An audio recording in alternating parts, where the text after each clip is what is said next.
Welcome in everyone to another episode of All Things Human Risk Management. On today's episode, I am joined by the one and the only David Bedaines to discuss a topic that has become quite important this year, and that is, as it pertains to research findings, does security awareness training and phishing training actually work, or are you doing it wrong? So it's a headline that's been bouncing around for at least 4 years. Security awareness and phishing training doesn't work. Even the Wall Street Journal has run it in different forms 4 times in the last 3 years. And the phishing training doesn't work hot take seems to have gained a lot of media attention in recent months. So what's going on?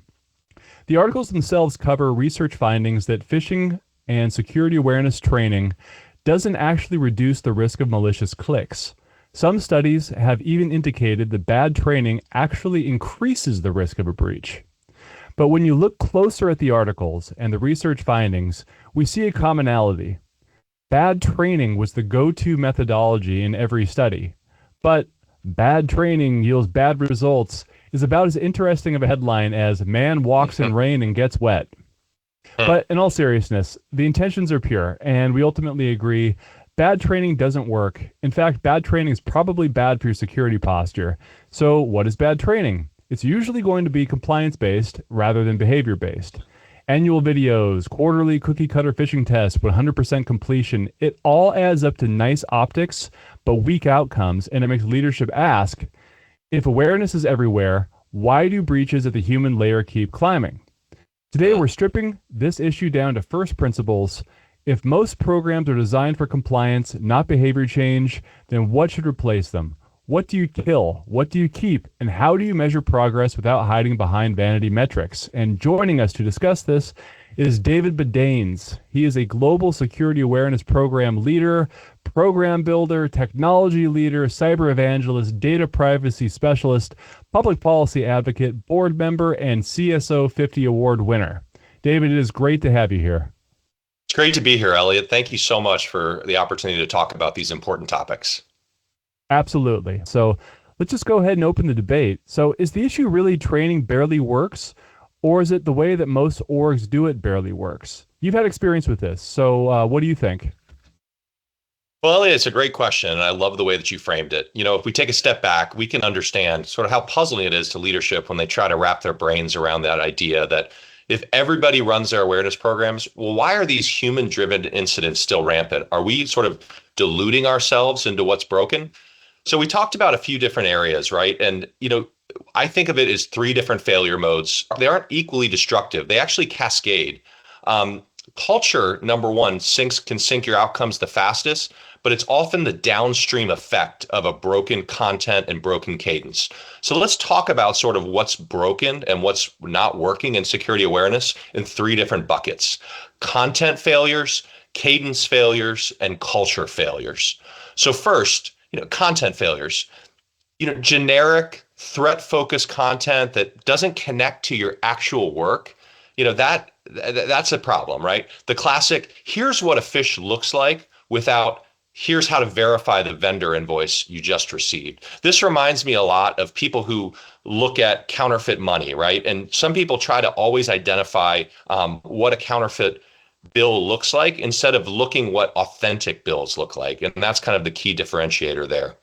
Then cadence failures, right? This is a huge issue in our industry. The annual cyber compliance training, that word compliance, the quarterly and only quarterly phishing exercises.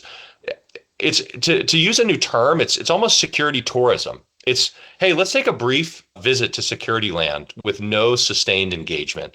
Really, it's the opposite of sort of continual skill building and habit formation work. If I want to get better at something, if I'm trying to learn to play the guitar right now, it's not something where all of a sudden once a quarter somebody taps me on the shoulder and says, all right, it's time to play the guitar.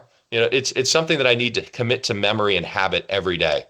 Same with learning a new language. There's a reason why apps like Duolingo, it's not something that you check in every once in a while. They want you to create habits and streaks of doing it every day.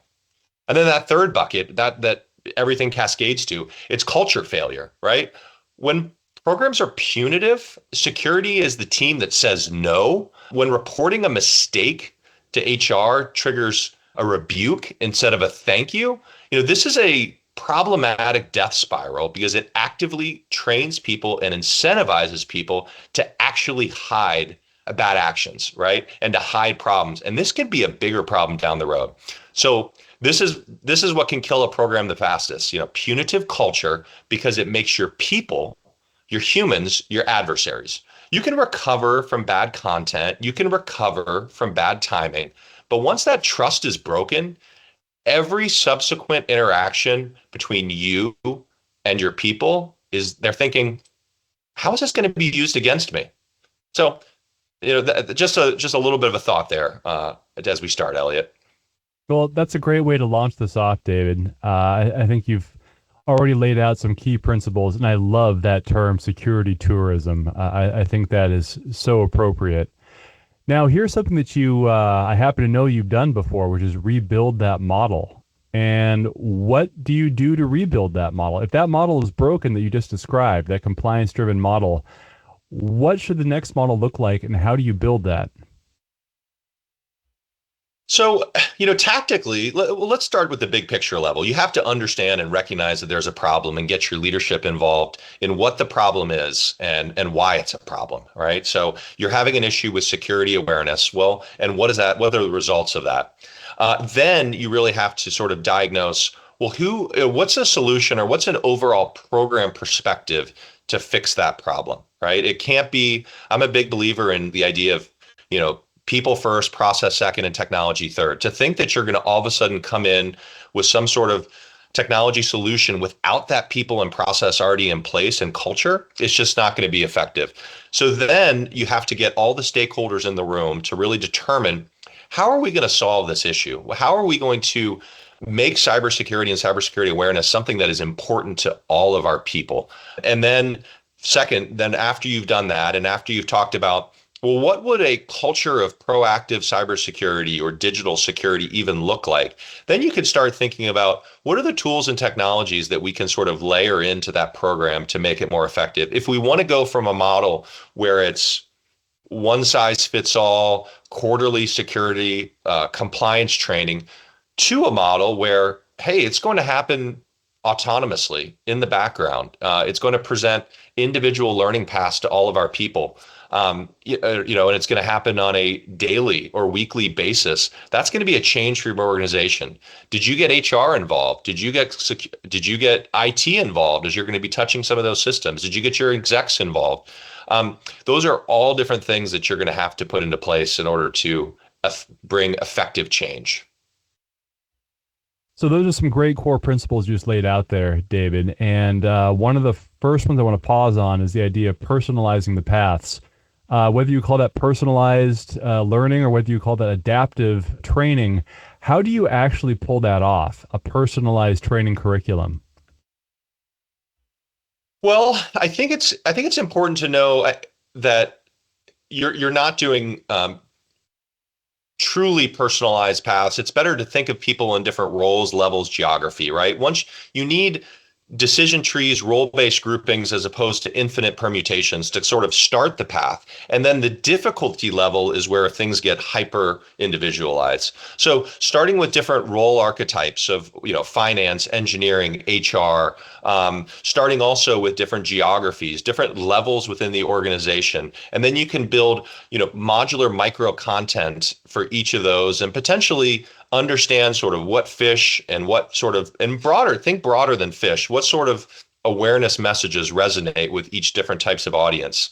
And then within that group, you could do performance-based phishing and performance-based branching. If somebody fails a test, perhaps they get an easier phish the next time. If someone continually is great at recognizing and reporting phish, perhaps they get more and more. There's incredible psychology behind this, Elliot, that people tend to they do their best learning at the point at which they're being challenged the most, but not while they're continually failing. And for each person, that's a different place.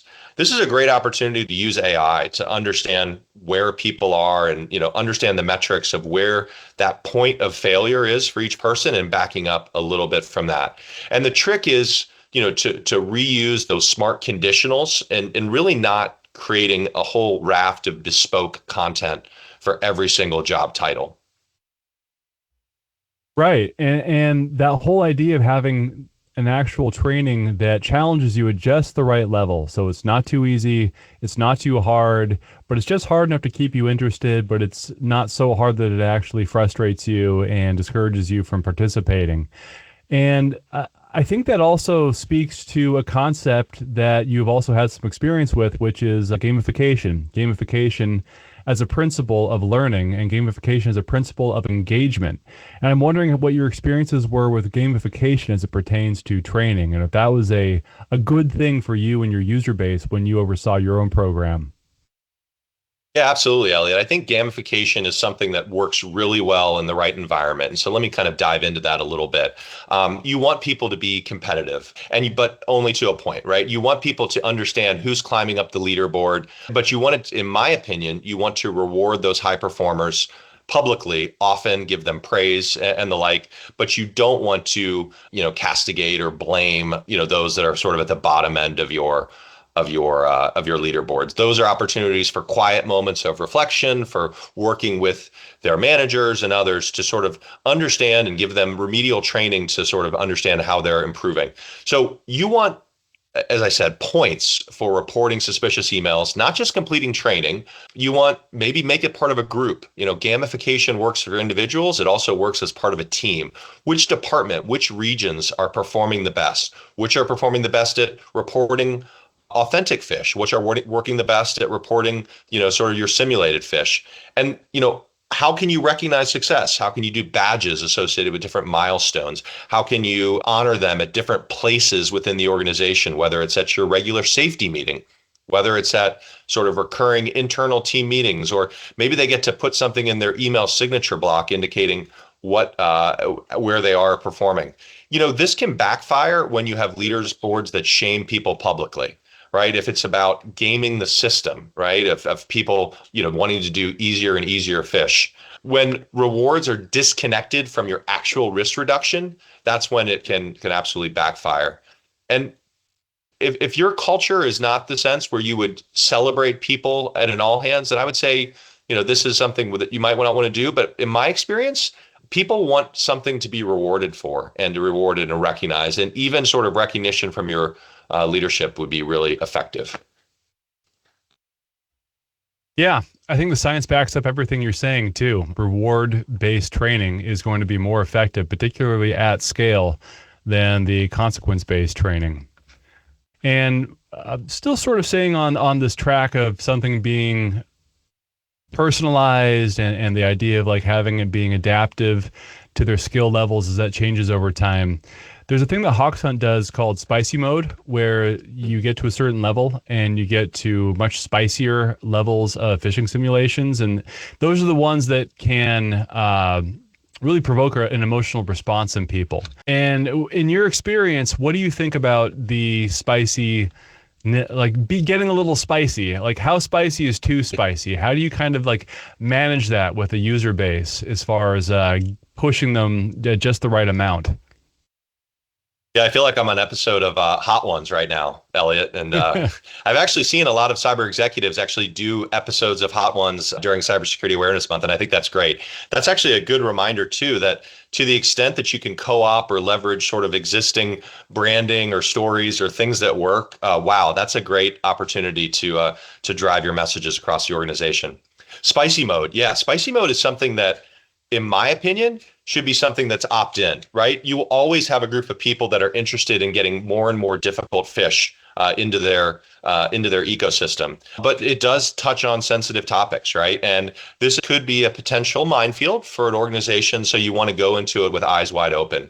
Telling your people, hey, this is what spicy mode is all about. This is something that if you want to identify and learn and understand what true simulated fish might look like in the world, this is something that you can opt into. The fact is that the real world, spicy mode is not opt-in, right? We are all getting those spicy mode fish from the real cyber threat actors, regardless of whether we opt in. So it's helpful to understand what they're like. Spicy mode often includes emails that are simulating coming from HR, fake urgent requests from real executives, from people that you know on your team.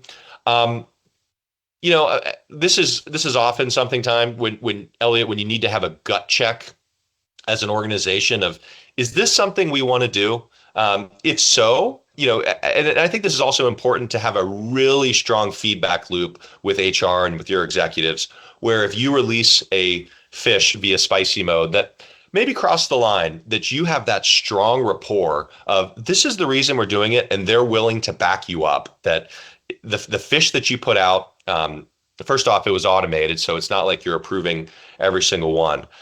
If it did cross a line, to say, my bad, mea culpa, we're going to pull it out of future tests. But I would rather have those in the wild, and so that people know what to expect, just so that they can be aware of what those look like. The fact is, realism is good, but things that are really psychological manipulation or that can damage trust, that can potentially cross the line. So I would say to have a quick feedback mechanism to pull those out. That's interesting that you brought that up about getting a little bit too spicy. I was just having a conversation with another security awareness director from a large enterprise, global enterprise, and they had something like that, where there was a particular phishing simulation that got some feedback for it being a little bit too spicy. But what was interesting that they said is that they have these processes in place from their team where when they get feedback on phishing simulations, it becomes an opportunity. It becomes an opportunity to actually connect and to respond and to educate and to speak further with these people. And they've actually been able to transform critics and cynics into security champions through that process, where people actually have an emotional response. And when you get emotional, like even if it starts off negative, it does sort of like heighten people's potential for becoming a champion, because now they actually care. Whereas before they might have just sort of been completely not caring whatsoever about cybersecurity. So I thought that was sort of an interesting recent conversation I had. Yeah, I completely agree with that. Any time that the security team has the opportunity to get in front of executives to kind of share a little bit more of the why, it opens doors for future conversations. So I strongly suggest that. So the reason why we're talking about these types of elements to a good, successful, engaging training program is that it's the opposite of the types of training programs that were used in the studies that have been cited by, particularly Wall Street Journal, but not just Wall Street Journal, all around. And those are typically variations of a compliance-based training where it's cookie cutter. It's not going to get spicy. It's just going to be cookie cutter. It's not going to be adaptive. It's not going to be personalized. And it's also going to always be email, which is sort of an interesting new development that has really taken hold just in the last 2 years or so, where the people-directed attacks are jumping out of inboxes into your Teams, your Slack, your WhatsApp. So I'm also curious if that's something that you have also ever had experience trying to test people on, trying to push people on, is the fact that phishing, social engineering, just general danger is going to be outside of the email box these days.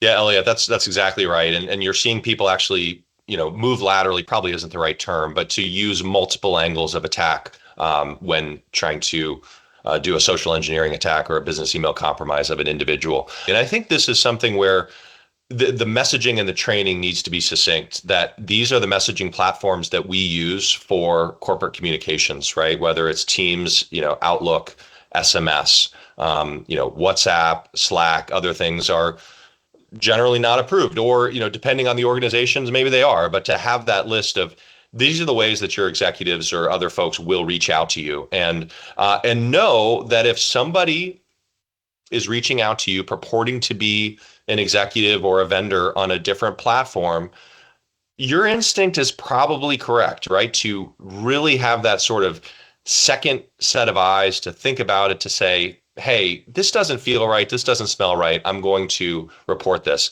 And this is why I think it's so important to have a proactive cybersecurity and safety culture. There's something called stop work authority that many industries and critical infrastructure actually use. And what stop work authority means is that anyone has the ability to say, this job site is unsafe. right? If you think about somebody working within a manufacturing company and they're on the floor, and all of a sudden there's a wet floor, right? A slippery condition, to say we have to stop and we have to clean up this slippery condition before the work can continue. We should take that same principle in the idea of digital safety. So, for example, if you get a message via WhatsApp from your CFO saying that we have an opportunity with a new investor, it's important that we wire X amount of money to this, and to receive this amount of money, and therefore let's send a test wire. If you say pause and stop and you go verify that it's actually the CFO through a different channel, through a different means, and it somehow slows down the deal, that is accepted. You will not be punished because you have taken the extra step to verify who you are communicating with through an approved communication channel, maybe working with her or his EA. And that if the deal is slowed because of that, or the communication is slowed, that is being safe, right? That is your own stop work authority to make sure who you are dealing with is the right individual. I like that a lot. The stop work authority. Frown and slow down. Do not let people push you with a sense of urgency. So let's switch gears a little bit here to metrics. Now, another thing that's brought up with these studies is that failure rate is effectively the be-all, end-all of all the metrics for a program involving phishing and security awareness training. Is failure rate the best metric? Is that also strong enough to stand alone as the only metric by which you measure people's risk and resilience? No, unequivocally no. So Elliot, yeah, great question. I think we should demystify this right now, that click rate, failure rate, that is not the metric that people should be striving towards. It is, it's something that you perpetually chase. I know that a lot of organizations like to claim that, we're leading our industry, 2%, 3%, click rate, failure rate. The fact is that can be gamified, right? That can be, you can send easier and easier fish before a quarterly metric to the reporting to the board that shows, hey, look at our people. Our people are better than the industry average in failure rate. We want people to be engaged, right? We would rather, and we want them, if they do click on something, for them to report it later. Like that's an incredible thing. We want people to be in our system reporting messages, right? So there are so many other better metrics to focus on. We have one that we've been successful with, is resiliency rate. We want to know the ratio of the number of people report over the number of people that click. And so to drive that number as high as possible. Other people can do ones that are like mean time to report, right? Because the idea is to protect your neighbor, to protect your colleague. You want to be the first to report, because in some situations you can have automated workflows and processes so that if you report an authentic phishing message, it can be then deleted and discovered and deleted from all of your colleagues' inboxes. So in a sense, you're protecting your colleague. So yeah, short answer, click rate, that is something that you can understand. It's the easiest one to understand, but it should not be the be all end all. Yeah, critical points. Speed is essential. And what I really love about what you have used in your programs in the past with the resilience rate, the resilience ratio, is that you're effectively looking at people's engagement, behavior-based engagement, by putting that on the top of the equation.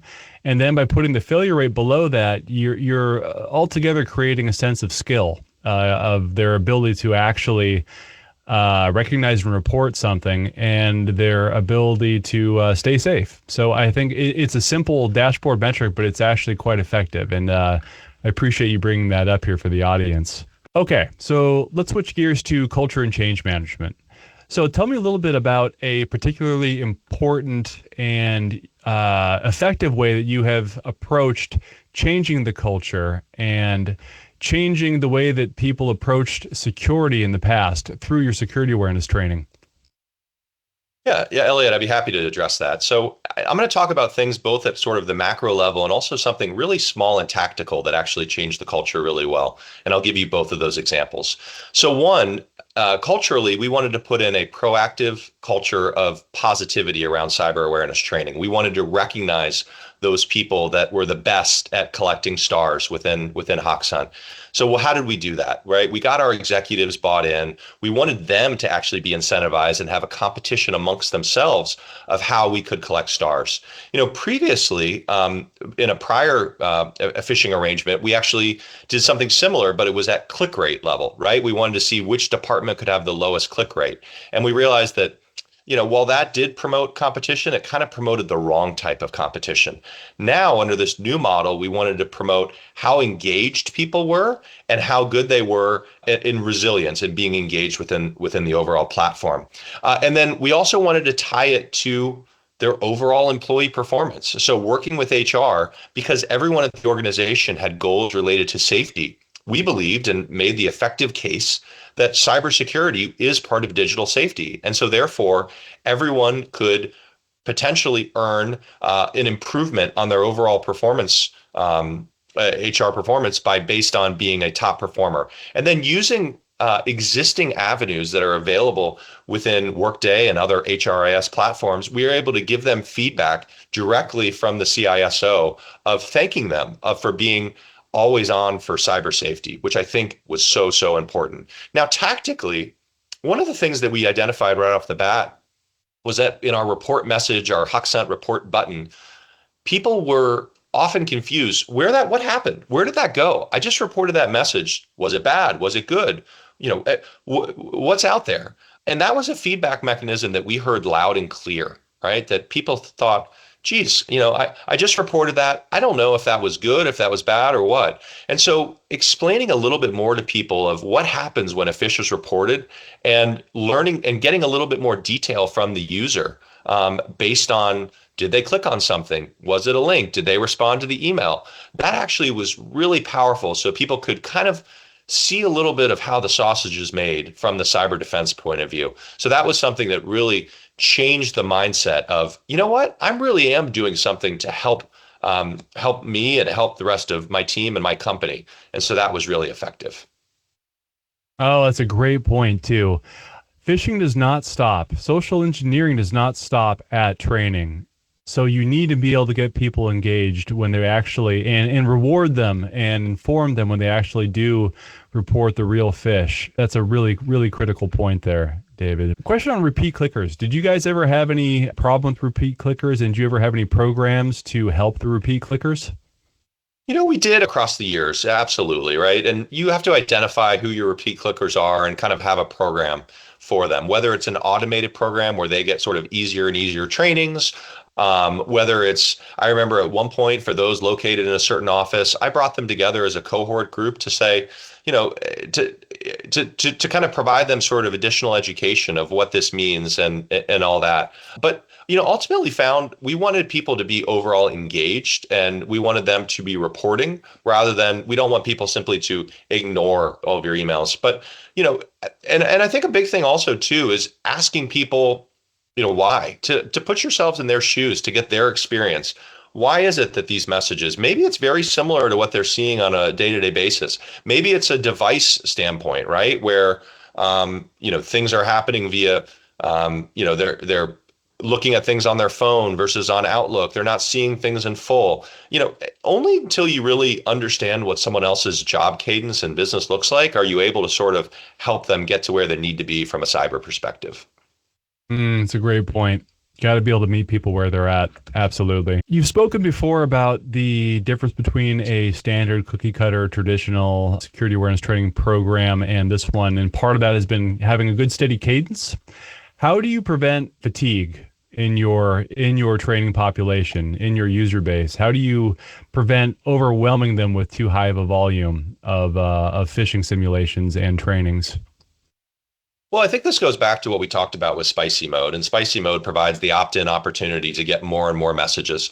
But the truth is that authentic phish are out there all the time, and you can't through your email scanning and other sort of tools that are out there. Sure, you can reduce them, but you don't have an ability to reduce the amount of inbound phishing emails that you actually receive. So, we teach our people that they need to sort of kind of develop that muscle fatigue and seeing it over and over again, fish that come in and sort of have that sort of repetition. And so much so that, I was always impressed and amazed when people would come to me and said, oh, I reported that message, that fish that you sent about XYZ topic, I got that one. And I said, well, actually that wasn't us. That was a real one that was sent out. And so the idea is that you would want your program to sort of blur the lines as complete as possible with actual fish. And I've actually seen some really intuitive and interesting things that companies are doing in this space where they're actually turning in, real fish that come in into simulated fish, right? So that people can continually train and learn what real looks like in your environment. Critical point. Being able to have that bridge between your threat feed and your training program can unlock unbelievable opportunities for truly realistic and impactful training. You've kind of already answered this question already, but I'll ask you again in case there's anything else to kind of go through it. But what communications from leadership moved the needle the most? I think support is absolutely really important, right? And I think vulnerability is also kind of right behind it. When the CEO in the midst of a safety meeting might say, you know what, gosh, man, I love what our cyber team is doing and they're phishing, and I was even fooled and I clicked on this message. That shows a level of vulnerability. And frankly, even coming from the CISO might even be more effective in that regard because they're the ones who hypothetically should be kind of the most senior cyber person of the organization. If they're the ones saying, man, I failed. But even after I failed, do you know what I did? I took the training. I clicked and I reported it and I let people know and I went and watched the micro training because that's the thing that really drives engagement. Sort of that sense of, hey, we're all in this together and we're all going to fail and make mistakes. The important thing is that you don't just bury it in the sand, but you go report it to the cyber team. I think also transparency, the numbers, the metrics, sharing how different departments are doing. That's something that really is important for leadership to share.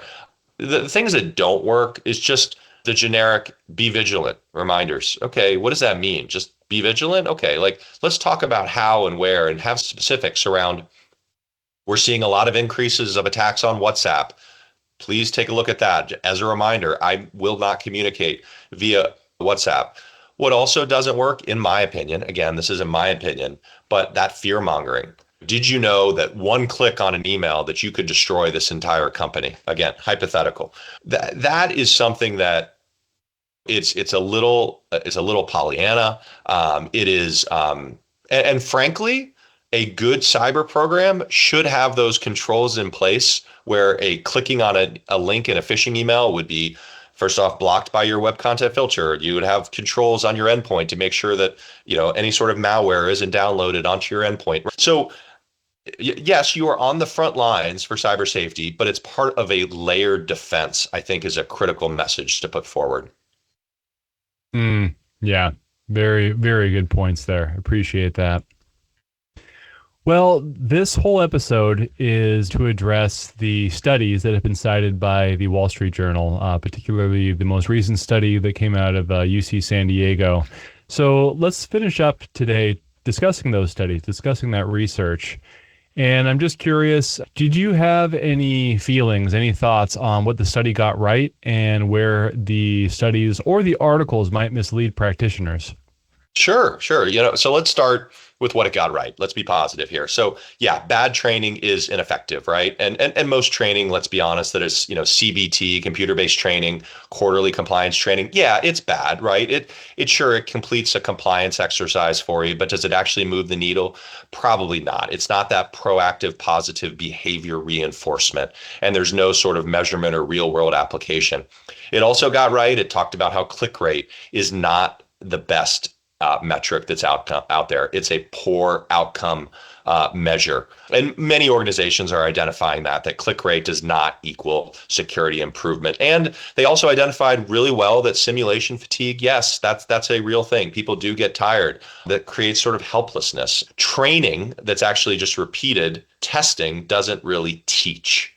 And then there's some areas where it does mislead, right? I think, in my opinion, there is some sort of survivorship bias in the data set. The study included a lot of organizations that were using, perhaps lower quality training platforms, vendor default training, programs that had really good design, perhaps were not overrepresented in the sample. There wasn't sort of controls in place for confounding variables regarding different sort of idiosyncrasies of different companies and firms. And it was a relative short-term horizon so that you couldn't see sort of effective progress and sort of long-term cultural shifts.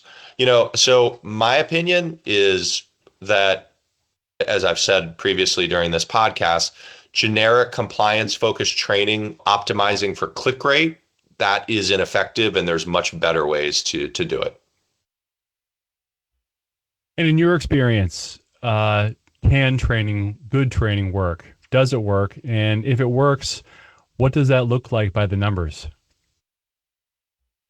Yeah, so I think there's quantitative impacts, right? There's sort of number of fish reported, mean time to report, your resilience ratio. There's things like that. But I really think that this is a qualitative impact. I think that it's the number of positive conversations that you have around the water cooler, virtual or not, where people are excited and engaged in cybersecurity, where people are wanting to talk to their colleagues about the latest fish that they received, or that are really wanting to make a positive impact by reporting authentic fish that they see in their environment, and having that care to go through and to say, hey, I just reported this. Was this helpful? It's unbelievable how that leads to great conversations within the organization. And, maybe it leads to a conversation that the finance team is procuring a new ERP system, and, for cybersecurity to have a good involvement in buying that. Maybe it leads to a conversation with the M&A team, and they're doing due diligence on an acquisition in a different country, and they want to bring you in to kind of assess the cybersecurity controls of the target entity. Those are things that really can happen because a fun, gamified culture of cybersecurity, a program that you've developed, has opened the doors to those conversations. So is that something you can measure just in click rate?